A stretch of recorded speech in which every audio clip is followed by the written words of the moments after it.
இந்தியாவுக்கும் இங்கிலாந்துக்கும் இந்தியாவுடைய சொந்த மண்ணில் இப்போது டெஸ்ட் மேட்ச் ஆனது போயிட்டுருக்கு.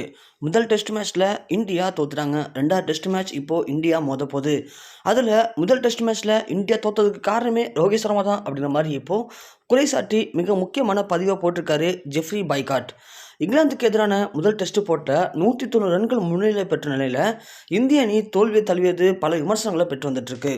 இந்த நிலையில் இங்கிலாந்து அணியோடைய மிக முக்கியமான கிரிக்கெட் கேப்டனுமான ஜெஃப்ரி பைகாட் ரோஹித் சர்மாவை கிழித்து தொங்க விட்டுருக்காரு. குறிப்பாக இந்த தோல்விக்கு மிக முக்கிய காரணமே ரோஹித் சர்மா தான். அது குறித்து அவர் என்ன சொல்லியிருக்காரு அப்படின்னு பார்த்தோம்னா, ரோஹித் சர்மாவுக்கு வயசு இப்போ 37 ஆகுது. அவருடைய சிறந்த காலத்தை கடந்து வந்துட்டார். தற்போது அவரால் சில அதிரடியான கேமு இன்னிங்ஸில் ஆட முடியும். ஆனால் கடந்த 4 ஆண்டுகளில் சொந்த மண்ணில் அவர் வெறும் 2 மட்டும்தான் அடிச்சிருக்காரு. இது மட்டும் இல்லாமல் இந்திய அணி ரோஹித் தலைமையில் ஆடுகளத்தில் மிகவும் பலவீனமான அணியை தான் பார்க்கப்படுது. இந்த இந்திய அணியை சுலபமாக வீழ்த்த தற்போது எங்களுக்கு ஒரு வாய்ப்பு கிடைச்சிருக்கு. 12 ஆண்டுகளுக்கு பிறகு இந்தியாவை அதோட சொந்த மண்ணில் வீழ்த்த இதை விட ஒரு தங்கமான வாய்ப்பு இங்கிலாந்துக்கு கிடைக்காது அப்படிங்கிறது என்னுடைய கருத்து. அதே மாதிரி இந்திய அணி களத்தில் விராட் கோலி, ஜடேஜா போன்ற வீரர்கள் இல்லாதது கண்டிப்பாக இந்திய அணி ரொம்பவுமே அவங்கள மிஸ் பண்ணுவாங்க. அதுவும் ஜடேஜா இல்லாதது மிகப்பெரிய பின்னடைவாக இந்தியாவுக்கு அமையும். ஏன்னா அவர் ஒரு சிறந்த ஆல்ரவுண்டர், நல்ல பவுலர், சிறந்த ஃபீல்டர். முதல் டெஸ்ட்டில் அவர் ஒரு சிறந்த பேட்ஸ்மேனாக விளங்கினார். அதே போல் கோலி இல்லாதது இந்தியாவுக்கு கண்டிப்பாக மிகப்பெரிய ஒரு இழப்பு. அவர் இந்திய மண்ணில் சிறந்த பேட்ஸ்மேனாக விளங்கிட்டு இருக்காரு. சராசரியாகவே இந்திய ஆடுகளத்தில் அவர் 60 ரன்கள் அடிச்சிருக்காரு. மேலும் விராட் கோலி களத்தில் நிற்கும்போது வீரர்கள் சோர்வாக இருந்தாங்க அப்படின்னா கண்டிப்பாக அவங்களுக்கு புத்துணர்ச்சி வழங்குவார். அதே மாதிரி ரசிகர்கள் சோர்வாக இருந்தாங்க அப்படின்னா கண்டிப்பாக அவங்களுக்கும் புத்துணர்ச்சி வழங்குவார். கோலி இல்லாததை இங்கிலாந்து வீரர்கள் நிச்சயம் பயன்படுத்திப்பாங்க. வெற்றி பெறுவதற்கு இது நல்ல வழியாக இருக்கும். அதே மாதிரி இங்கிலாந்து வீரர் ஆலி போப் ஆடியது தான் எனக்கு தெரிஞ்சு வாழ்நாளில் நான் பார்த்த சிறந்த ஒரு இன்னிங்ஸாக நான் பார்த்துட்ருக்கேன். அதே மாதிரி இந்தியாவுக்கு கண்டிப்பாக இந்த மாதிரி தோல்வி உறுதி தான் அப்படிங்கிற மாதிரி இங்கிலாந்தினுடைய முன்னாள் கேப்டன் பேசியிருக்காரு.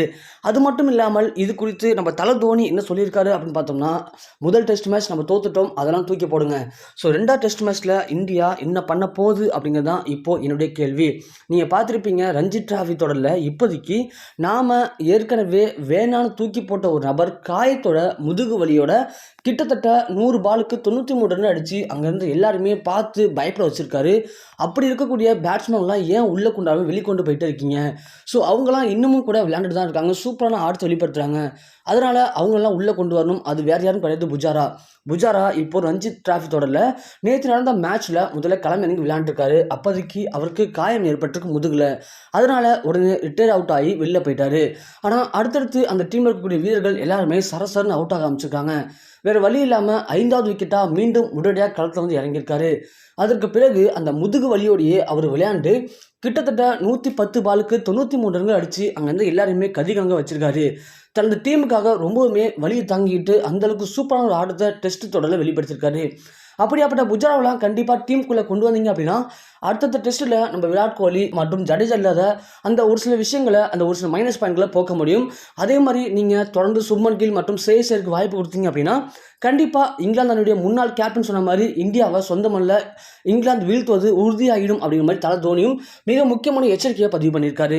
ஸோ இதை பற்றி உங்களுக்கு கருத்துக்கள் என்ன அப்படிங்கிறத கீழே மறக்காமல் கமெண்ட் செக்ஷனில் பதிவு பண்ணுங்கள்.